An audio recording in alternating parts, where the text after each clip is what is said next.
માતાજીની આરાધના કર્યા બાદ આજે માતાજીના જવારાનું વિસર્જન કરવામાં આવ્યું હતું।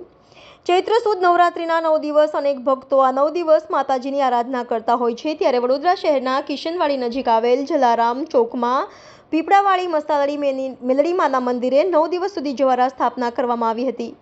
આજે નોમના દિવસે આ જવારાનું વિસર્જન કરવામાં આવ્યું હતું। દર વર્ષની જેમ આ વખતે જવારાની સ્થાપના મંદિરે થતી હોય છે।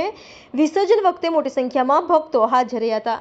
મેલડી માતાનો જવારા છે આ ચોથું વર્ષ માતાનું થાય છે।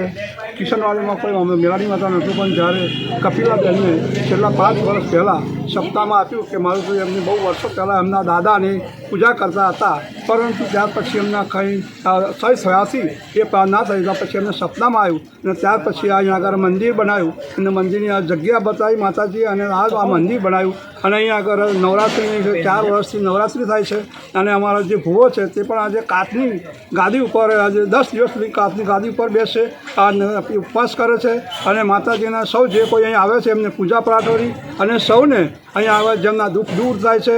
અને કામથી અને બહુ દૂરથી છેલ્લા 3 વર્ષથી આ વિસ્તારને સુખ અને શાંતિની સમૃદ્ધિ વધી છે કે મા અંબા અને મા મેલડી માતાની કૃપાથી આ વિસ્તારમાં ખૂબ શાંતિ સમૃદ્ધિ છે। અને અહીંયા આગળ દરરોજ 5 વાર આરતી થાય છે। આરતીમાં ઘણા લોકો અહીં ઉપસ્થિત રહે છે।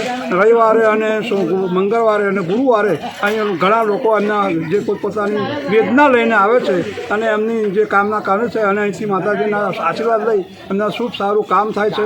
ઘણાના લગ્ન પણ નતા થતા એવા દીકરીઓનું પણ અહીંથી આજે માતાજીને જવારા બેસાડ્યા છે।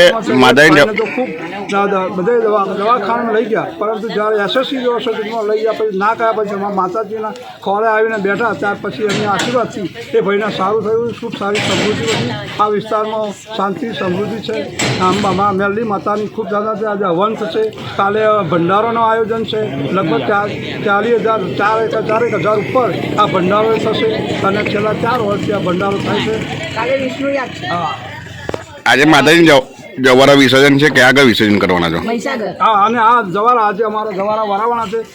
હર 4 વર્ષથી હર હંમેશ અમે અહીંથી ધામધૂમથી સરઘસ કાઢી અને અમારે જે મહીસાગર નદીમાં પધરાવશે।